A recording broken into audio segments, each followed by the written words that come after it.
یہ ایک آیت ہے 2 لائنز کی.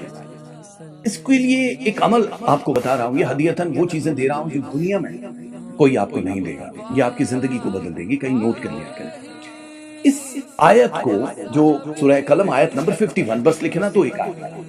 تو اس آیت پہ آپ نے مطلب پانی لینا ہے پاک صاف، اس پہ 7 مرتبہ یہ پڑھنا ہے، 7 ٹائم. کو بہت زیادہ ٹائم نہیں لگے گا، سورج ڈوب جائے تب زیادہ اس کا اثر ہوگا. یعنی مغرب اور عشاء کی نماز کے بعد اگر آپ کسی بھی ایک نماز میں تو 7 ٹائم پڑھنا ہے، پانی کو دم کرنا ہے.